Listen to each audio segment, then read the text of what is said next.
गुरु जरूर होने चाहिए।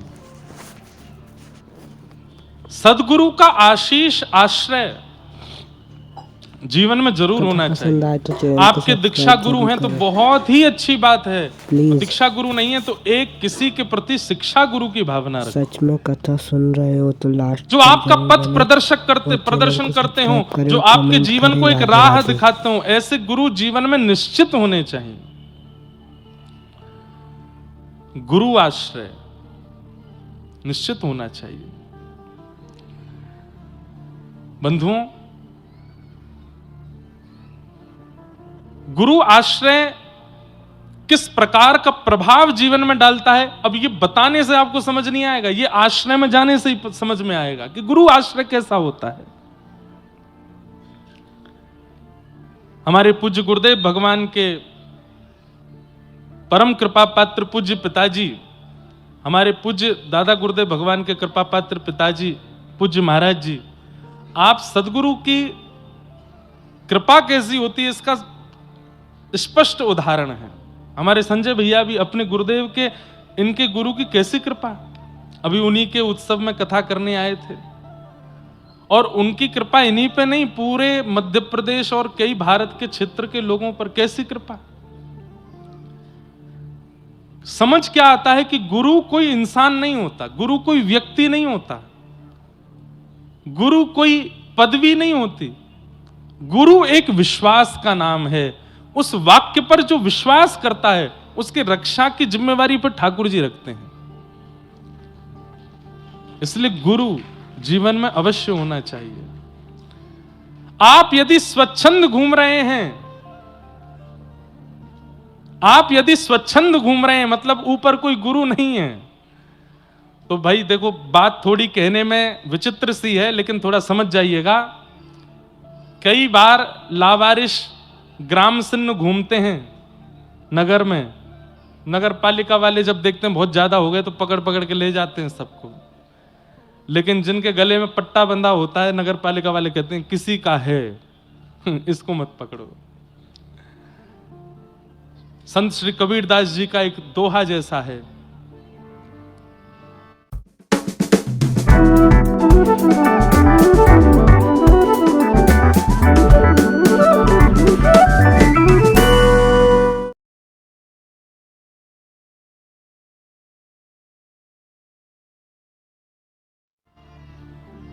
मैं हूं कुत्ता राम का मोती मेरा नाम, गल विच डोरी प्रेम की जित खींचे उत जाऊं।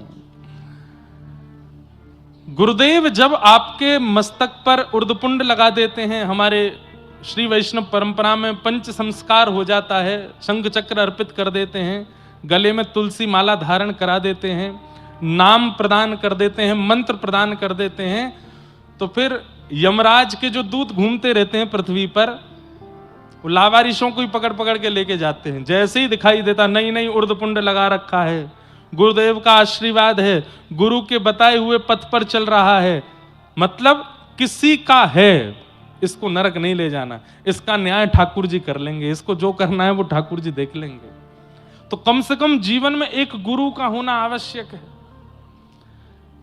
और गुरु का होना मतलब ये नहीं कि केवल गुरु जी बना दिए, अब गुरु जी जाने गुरु जी का, उनकी वाणी पर विश्वास।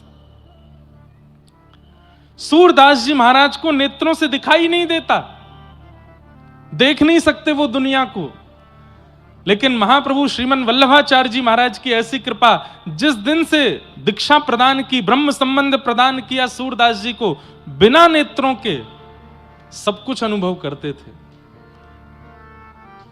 प्रसिद्ध कथा है कि मंदिर में सूरदास जी जाते थे और ठाकुर जी की जैसी पोशाक होती थी वैसा भाव गा के सुना देते थे। आज ठाकुर जी ने नीली पोशाक पहनी है, आज ठाकुर जी ने गले में सोने के हार पहने हैं, आज ठाकुर जी ने ऐसा मुकुट पहना है। पुजारी जी बोले, ये सूरदास जी रोज ये कैसे बता देते हैं कि क्या पहना है ठाकुर जी ने? खूब सबको कह दिया, इनको कोई बता देता है, कोई बताना नहीं, सब प्रयास कर लिए लेकिन फिर भी वो बता देते आज ठाकुर जी ने क्या पहना है। एक दिन पुजारी जी बोले, आज मैं वस्त्र ही नहीं पहनाऊंगा ठाकुर जी को, ये रोज आके गा देते हैं नीला वस्त्र पहना है, आज श्वेतांबर है, आज पीतांबर है। आज ठाकुर जी को वस्त्र ही नहीं पहनाएंगे, लंगोटी में ठाकुर जी को खड़ा करेंगे, देखते हैं आज क्या बोलेंगे। सूरदास जी आए, जैसे ही कपाट खुले, पुजारी जी बोले आज कैसे लग रहे हैं ठाकुर जी। सूरदास जी तुरंत गाने लगे, आज हरि देखे नंगम नंगा, मोतिन माल गले उर साजे, छवि के उठत तरंगा, आज हरि देखे नंगम नंगा। महाराज जितने दर्शनार्थी सबने प्रणाम किया और पूछने लगे, सूरदास जी हम यहां दो नेत्र वाले होकर के ठाकुर जी का वहां अनुभव नहीं कर पाते, आप बिना नेत्रों के कैसे देखते हो। तब सूरदास जी ने कहा, भरोसो, मेरे पास भरोसा है। किस बात का? मेरे गुरुदेव के चरणारविंदों का। दृढ़ इन चरणन केरो, श्री वल्लभ नख चंद्र छटा बिन, सब जग माही अधेरो, भरोसो दृढ़ इन चरणन केरो।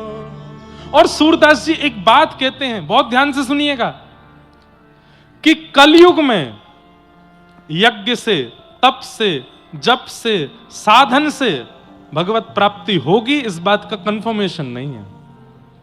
सतयुग में हो जाएगी, त्रेता में हो जाएगी, द्वापर में हो जाएगी, पर कलयुग में जितना कठोर तप करोगे ठाकुर जी मिलेंगे, कोई गारंटी नहीं है। तो बोले कलयुग में भगवत प्राप्ति का साधन क्या है?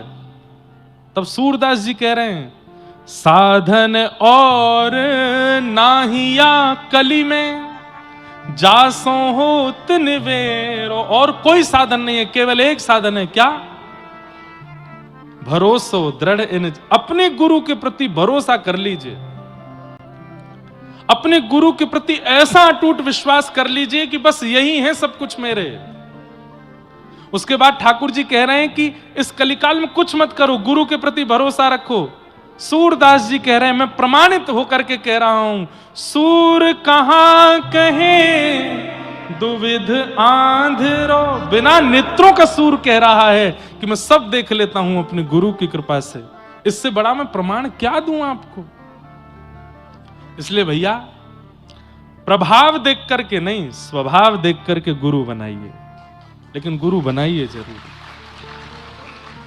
आजकल प्रभाव बहुत होने लगा, हमारा भी हो रहा है, हमको बहुत डर लगता है इससे, लेकिन हम सत्य बता रहे हैं, प्रभाव देख करके गुरु नहीं बनाइएगा। देख लिया चकाचौंध है महाराज गुरु जी की, धुआंधार भीड़ चलती है आगे पीछे, ना।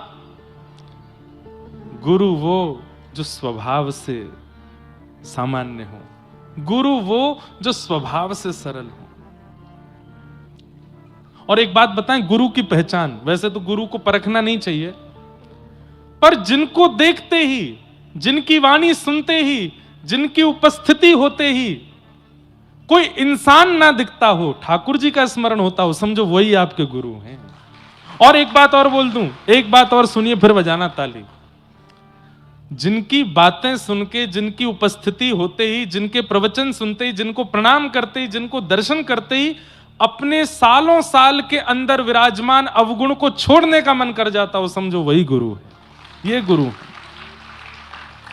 मैं व्यसनी हूं, मैं क्रोधी हूं, मैं लोभी हूं, और ये वर्षों से मेरे चित्त में है, लेकिन मैं इस दोष को निकाल नहीं पाड़ा।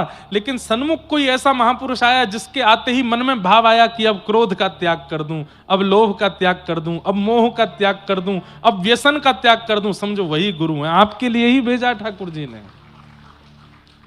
गुरु वो नहीं जो आपसे कहे चेला राम तुम भी थोड़ा सा धुआं उड़ाओ, हमको भी उड़वाओ। चेला राम तुम भी चलो थोड़ा सा ऐब कर लो, हमको भी करवाओ। वो गुरु नहीं।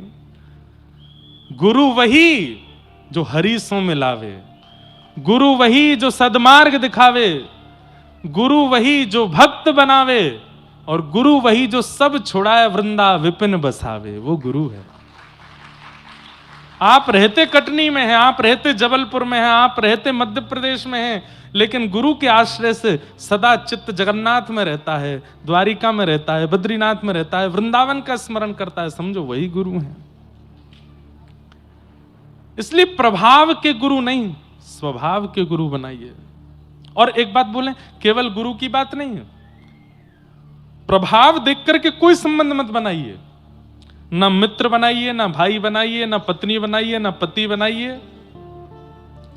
और ये सामाजिक संबंध जो बन जाते हैं हमारे कई सारे, अरे तुम मेरे मुंह बोले बहन हो, तुम मेरे मुंह बोले भाई हो, प्रभाव देख करके सब बहुत जल्दी बना लेते। ना, प्रभाव नहीं, प्रभाव का स्वरूप है, बहुत दिन तक टिकता नहीं है, पर स्वभाव सदा रहता है, सदा रहता है।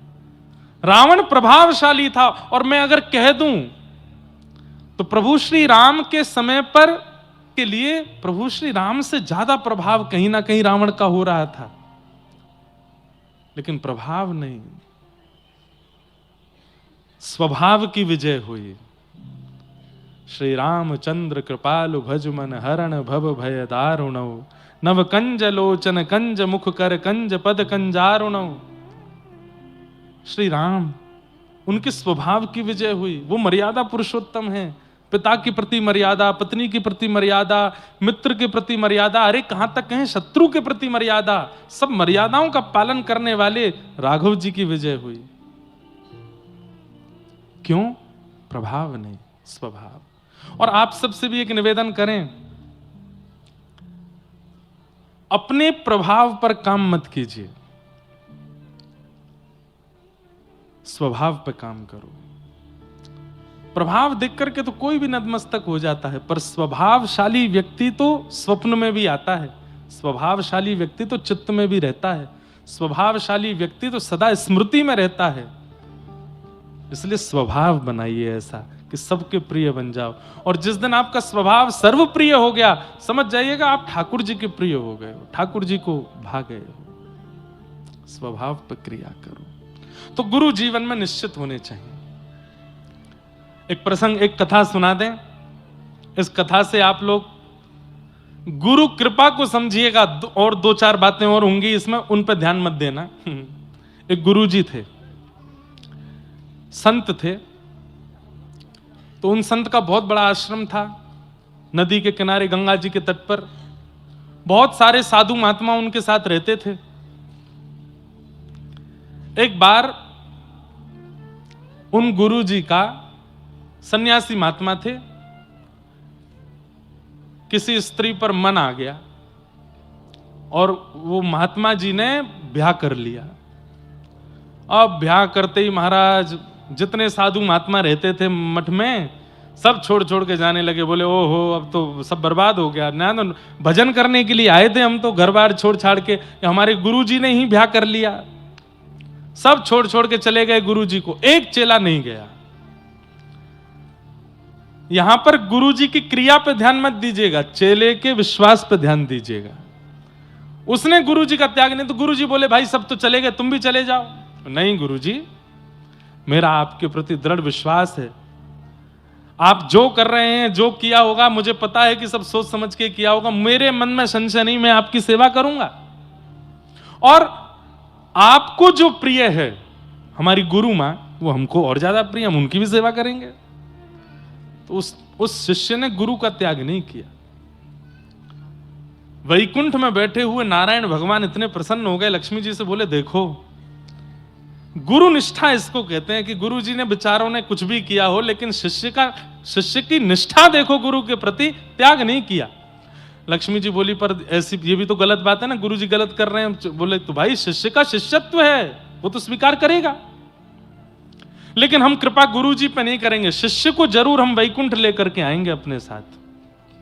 ठाकुर जी गरुण जी पे बैठ के पहुंच गए, अर्धरात्रि का समय, और आंगन में जैसे ही गरुण जी आकर के विराजमान हुए, स्वर्ण की तरह चमक रहे हैं गरुण जी, और गरुण के ऊपर शंख चक्र गदा पद्म धारण करके ठाकुर जी बैठे हैं। नीचे खटिया पर शिष्य सोया था, भगवान ने उठाया, उठो। उठ करके उसने जैसे ही देखा, गरुण के ऊपर दिव्य तेज, दिव्य तेजस्वी मणि की तरह चमक रहे हैं नीलांबर श्री नारायण भगवान। हाथ पांव जोड़ के बोले, जय जय, आप भगवान? बोले हाँ। आप मुझ पर कृपा करने आए हैं? बोले हम तुमको लेने आए हैं, चलो गरुड़ पर पीछे बैठ जाइए, हमारे साथ वैकुंठ चलो। बोले मेरा पुण्य क्या है? किस पुण्य के आधार पर मिल रहे हैं आप मुझे? बोले तुम्हारे गुरु के प्रति निष्ठा। तुम्हारे गुरु अपने पद से च्युत हो गए, तुम्हारे गुरु ने अनर्गल विचार किए, लेकिन फिर भी तुमने अपनी निष्ठा का त्याग नहीं किया। चलो हम तुमको वैकुंठ लेके चलेंगे, तुम्हारी निष्ठा से हम प्रसन्न हैं। एक बार गुरुजी से आज्ञा ले आऊं? ठाकुर जी बोले हम प्रत्यक्ष तुम्हारे सामने खड़े हैं, साक्षात भगवान तुम्हारे सामने खड़े, अब गुरुजी की आज्ञा लेने जाओगे? बोले कि उन्हीं की सेवा की कृपा से तो आप मिले, तो उनसे एक बार आज्ञा ले लूं कि गुरुजी मैं वैकुंठ जा रहा हूं, नहीं तो सुबह उठ के ढूंढेंगे कहां गया चेलाराम, एक बार बता तो आऊं उनको। ठाकुर जी बोले जाओ बताया हो। अर्धरात्रि का समय, गुरुजी सो रहे थे। गुरुदेव उठे, गुरुजी कहो बेटा क्या बात?